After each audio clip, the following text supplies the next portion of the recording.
High above the rugged terrain of eastern Spain, suspended on precarious vines, a solitary figure reaches into a crevice of rock.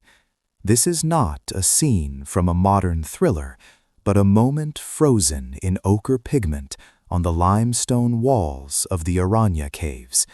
Dating back 8,000 years, this image captures humanity's first desperate, surreptitious theft from nature. The prize was not gold, nor was it precious stones. It was a substance so valuable that men would risk falling to their deaths merely to taste its sweetness. We speak, of course, of honey. To the ancient mind, this amber liquid was nothing short of miraculous, a spontaneous generation of sugar in a world largely devoid of refined pleasures. Scarcely can we comprehend the intensity of such a flavor to a Neolithic palate. In an era defined by the bland starch of roots and the metallic tang of game meat, a drop of wild honey must have felt like an explosion of the divine. It was a rare confluence of energy and pleasure, hunted with the same ferocity as a wild boar. Yet it was more than food. It was a substance of remarkable viscosity, which refers to a fluid's thickness and resistance to flow, a quality that allowed it to coat, soothe, and preserve. This sticky characteristic was the first clue to our ancestors that honey possessed powers extending far beyond the culinary. As we drift down the river of time to the resplendent banks of the Nile, we find that the Egyptians elevated apiculture to a sacred art. No longer was the harvest a chaotic raid on wild hives. Here, the bee was domesticated, organized, and revered. They believed these buzzing insects were born from the tears of the sun god Ra as they hit the desert sand. Never had a civilization been so obsessed with the concept of eternity, and in honey, they found a partner in their quest for immortality. Archaeologists excavating the venerable tombs of the pharaohs have frequently uncovered sealed jars of honey, still edible after 3 millennia. It is the only foodstuff that, biologically speaking, does not spoil. Such longevity is due to its unique chemical composition, a hostile environment for bacteria. Little did the Egyptians know of microbiology, yet they understood the practical application perfectly. They applied it to wounds to prevent infection, and used it to embalm the bodies of the noble dead, sealing them in a golden stasis. This practice highlights the honey's hygroscopic nature, meaning it absorbs moisture from the air or its surroundings, a trait that dehydrates bacteria and preserves organic matter. It was this scientific reality, wrapped in religious mysticism, that made honey a central pillar of Egyptian pharmacology. Not only was it a medicine, but it was also a currency of significant weight. In the marketplace of Thebes, a pot of honey could purchase livestock or pay the wages of a mercenary. It was liquid capital, easily transported and impossible to counterfeit. The confluence of economic value and spiritual significance made it a staple of the upper echelons of society. Crossing the Mediterranean to the rocky outcrops of Greece, we encounter a culture that viewed honey as the food of the gods, or ambrosia. To the Greeks, the bee was a symbol of the soul, a messenger bridging the gap between the earth and the ether. It was said that the infant Zeus was hidden in a cave and fed on milk and honey to gain his strength. Seldom does one read a Greek myth without stumbling upon a reference to this golden nectar. The philosopher Pythagoras, a man of strict dietary discipline, attributed his long life and mental acuity entirely to his daily consumption of honey. He believed it contained the pure essence of the stars, distilled by flowers and collected by the holy bee. Yet the Greeks also discovered the inadvertent dangers of this pursuit. Not all nectar is created equal. Xenophon, in his historical account The Anabasis, describes an entire army of Greek mercenaries falling into a stupor, vomiting and behaving like madmen after consuming honey in the Black Sea region. They had fallen victim to a potent neurotoxin, a poison that acts specifically on the cells of the nervous system, derived from the rhododendron flowers the local bees had visited. This mad honey was a stark reminder that nature's sweetness often conceals a hidden weapon, a duality that only added to the substance's allure. In the Near East, the Sumerians and Babylonians etched their recipes into clay tablets, creating the world's first cookbooks. Honey was the primary sweetener, used to glaze meats and brew heavy, intoxicating meads. Rarely did a feast occur without the presence of this fermented honey wine, arguably the oldest alcoholic beverage known to man. The production of mead suggests a surplus, implying that ancient apiaries were far more sophisticated than we often assume. Beekeeping was not a casual hobby, but a rigorous agricultural discipline. Laws were written to protect hives from theft, and the theft of a swarm was a crime punishable by severe fines or even physical retribution. As we survey these ancient origins, from the caves of Valencia to the temples of Karnak, a pattern emerges. Honey was never merely a condiment. It was a bridge between the mortal and the divine, a preserver of life and a weapon of war. It was a substance of contradictions, simultaneously a humble byproduct of an insect and the most coveted luxury of the ancient world. As the ordered columns of the Roman Empire dissolved into the fractured principalities of the Middle Ages, the role of honey underwent a profound transformation. No longer merely a delicacy of the elite, it became a cornerstone of survival in a darker, colder Europe. In the damp forests of the north, where the olive tree could not flourish, honey and animal fats were the primary sources of caloric density.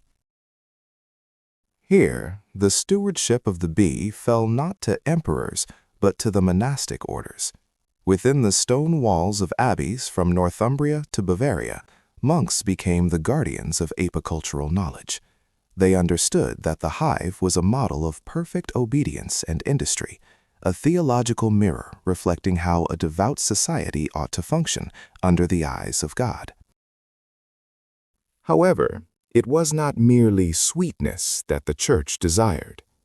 In the drafty naves of medieval cathedrals, the demand for light was insatiable. Tallow candles, made from rendered animal fat, smoked heavily and smelled of rotting meat, an unfit offering for the divine. Beeswax, conversely, burned with a pure, clean flame and emitted a sweet, floral aroma. Thus, the bee was valued as much for its wax as for its honey. Seldom does one consider that the illumination of the Dark Ages was powered by the labor of insects. To secure this precious fuel, monasteries established vast apiaries, and peasants were frequently required to pay their feudal rents in pounds of beeswax rather than grain or silver. The technology of the time, however, was brutal in its simplicity. The elegant pottery of the Mediterranean gave way to the skep, a coiled dome of woven straw or wicker. While these rustic hives were cheap to manufacture and easy to transport, they harbored a fatal design flaw that would horrify a modern keeper. To harvest the honey and wax, the beekeeper could not simply open a frame. Instead, they would place the skep over a pit of burning sulfur. The fumes would asphyxiate the entire colony, killing thousands of bees in moments. It was a harvest of destruction, requiring the apiarist to rebuild his stock from wild swarms every spring. Yet, amidst this cycle of death and renewal, the monks discovered the utility of propolis, which is a resinous mixture used by bees to seal unwanted open spaces, a substance they scraped from the hives with care. They found that this bee glue possessed potent medicinal qualities, serving as a natural bandage for the scrapes and sores of medieval life. Beyond the monastery walls, the laws of the forest were rewritten to protect these winged assets.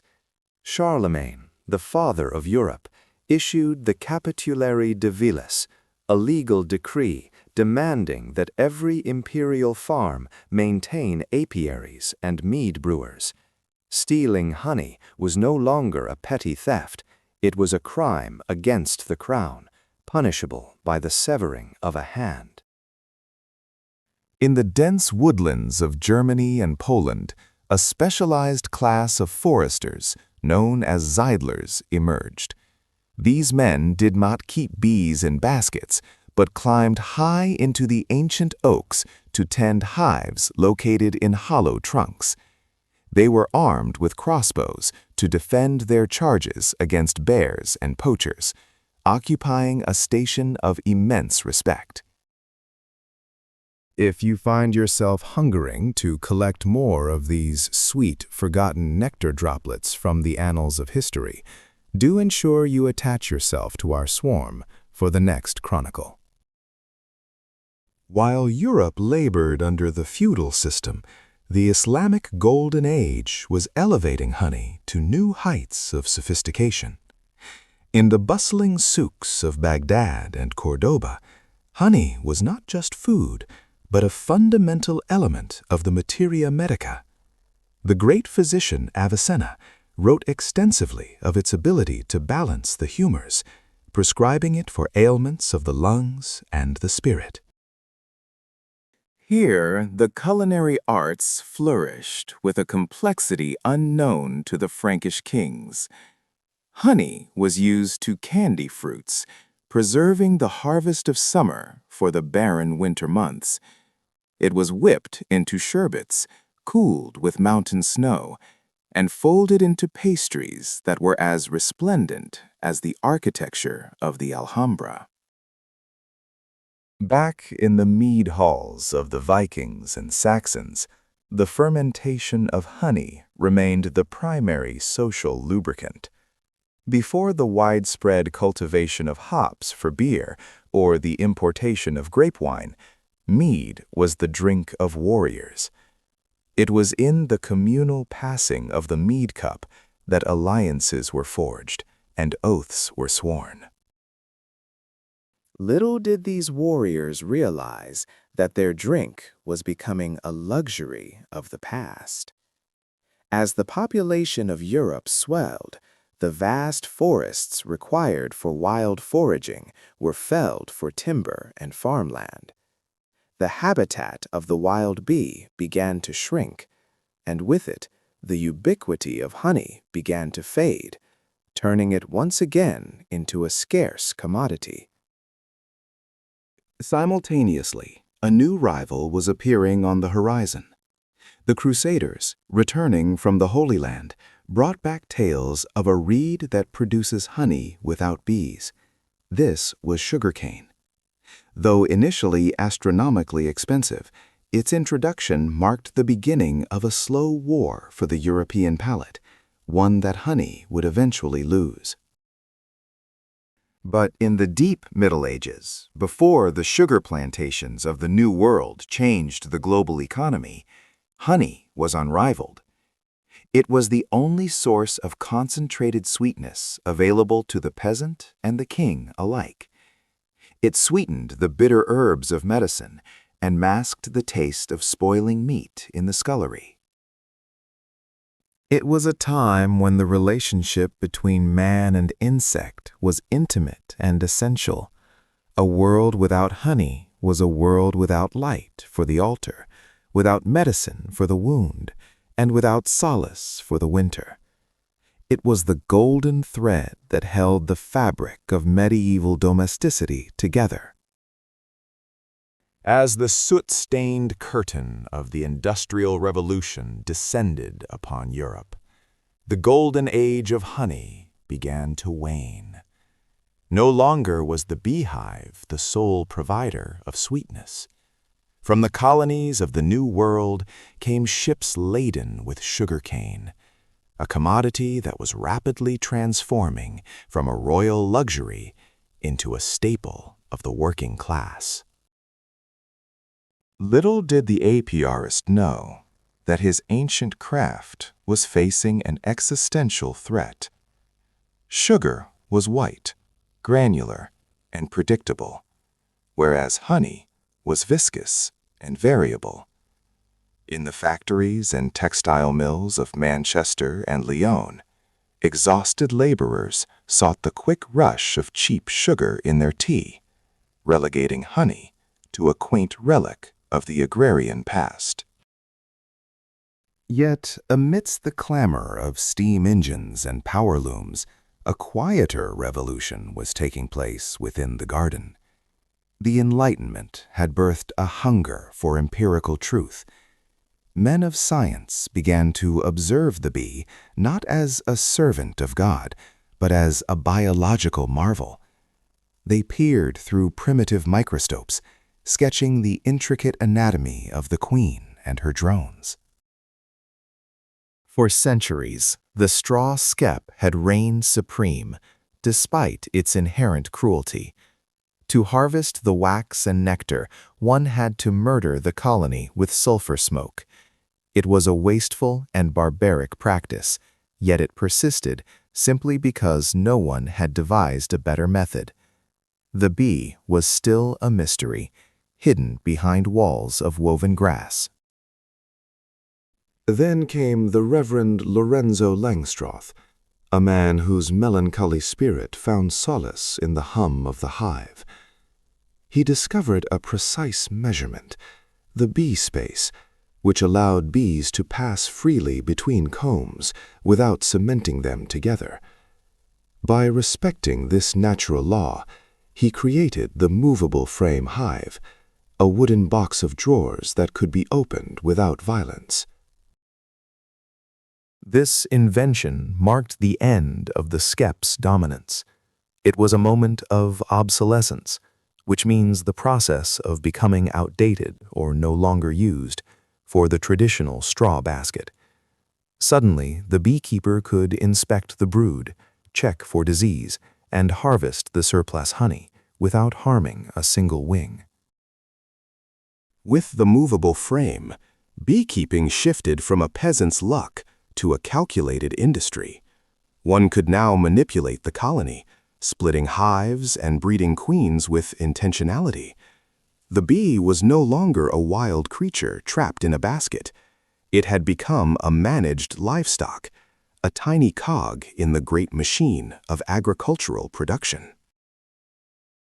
However, the environment in which these bees foraged was changing drastically.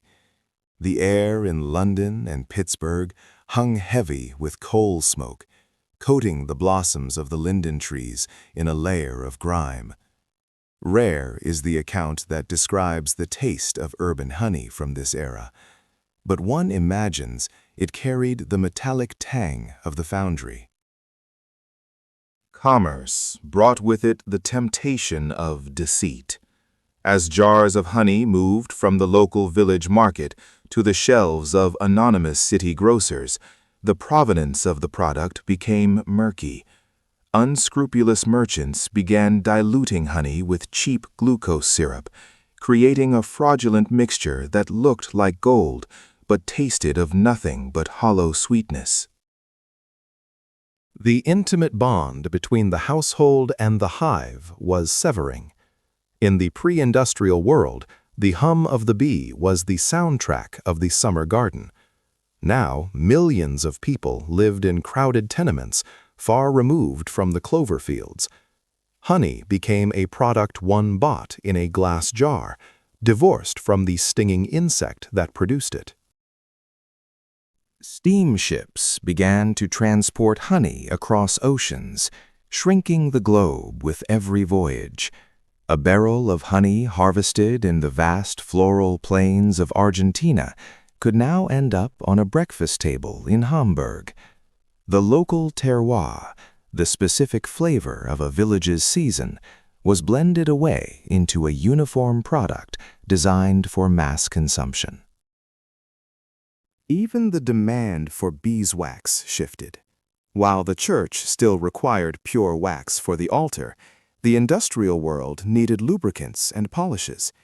The bee's architectural masterpiece was melted down to wax the floors of Victorian parlors and waterproof the leather boots of soldiers marching off to build empires.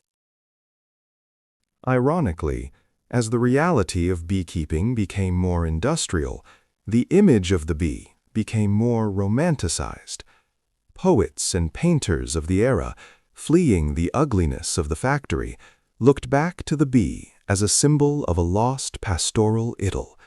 They wrote of the bee-loud glade, ignoring the scientific management that now controlled the apiary.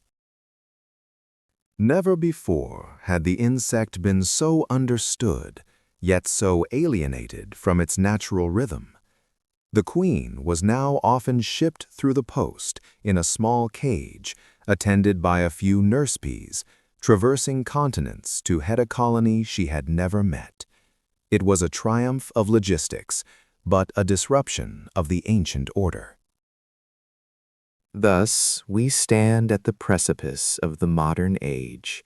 The bee has been boxed, the honey has been commodified, and the ancient mysteries have been dissected by the scalpel of science. Yet, the instinct of the colony remains unchanged, a primal force enduring beneath the veneer of human control. As the 20th century dawned, the gentle rhythm of the apiary was drowned out by the roar of the internal combustion engine. No longer were hives static fixtures of the cottage garden, anchored to a single patch of earth. They became migratory laborers, stacked high upon flatbed trucks and hauled across vast interstate highways to service the blooming cycles of distant crops. Consider the almond groves of California, a landscape transformed into a factory floor. Here, in a terrain devoid of wild diversity, billions of bees are summoned annually to perform a singular task. It is a spectacle of industrial might, yet it represents a profound distortion of nature. The bees are fed high-fructose corn syrup to sustain them on their journey, a hollow substitute for the complex nutrition of wildflower nectar. Hand in hand with this mechanization came the chemical warfare of modern farming. In our relentless quest to eradicate pests, we saturated the fields with potent neurotoxins. Seldom did the farmer pause to consider that the poison designed to kill the beetle might also befuddle the navigator bee. The very nervous systems of these creatures were under siege, their internal maps scrambled by invisible residues.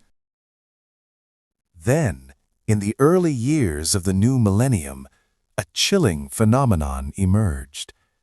Beekeepers opened their boxes to find them eerily empty.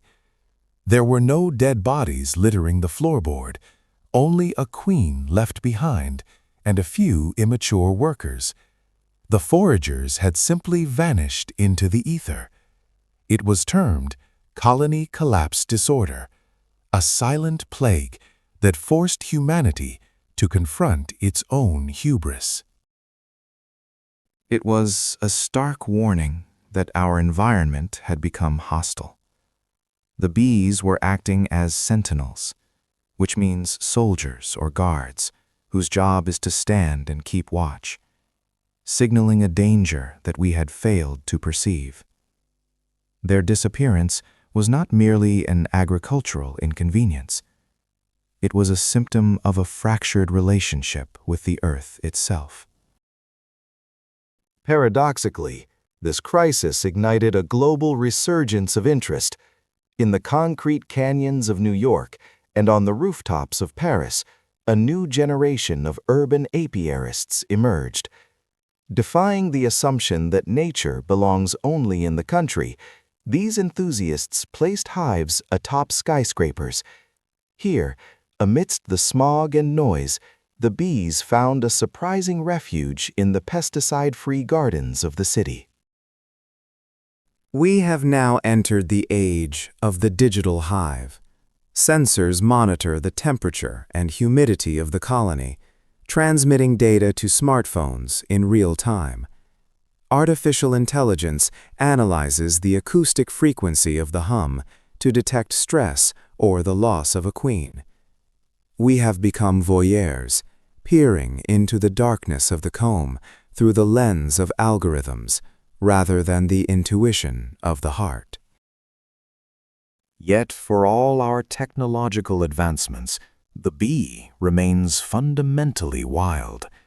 We may build them wooden palaces and track them with satellites, but we cannot command them to pollinate. They work according to an ancient biological imperative that predates our species by millions of years. We are not their masters. At best, we are their humble custodians. There is a profound lesson to be found in the architecture of the hive. In our modern world, which prizes individualism above all else, the bee offers a counter-narrative. The individual bee is nothing without the colony. It cannot survive alone for more than a few hours. Its existence is defined entirely by its contribution to the whole, a total surrender of the self for the survival of the future. This creates a sense of vertigo for the modern observer. We look at the hive and see a utopia of cooperation, yet we also see a ruthless efficiency where the weak are cast out. It reflects our own societies back to us, distorted and amplified. The story of the bee is, in many ways, the story of civilization itself, the tension between freedom and order, between the individual and the collective. Ultimately, the history of honey is not just a chronicle of sweetness, it is a record of our changing connection to the natural world. From the sacred reverence of the cave painting to the industrialized boxes of the factory farm, the bee has remained a constant companion, silently stitching together the fabric of our ecosystem. If we lose them, we lose not just a flavor, but a fundamental pillar of our existence. To protect the bee is to protect ourselves, ensuring that the hum of life continues to resonate in the gardens of tomorrow. Thank you for watching and for joining me on this long and fascinating journey.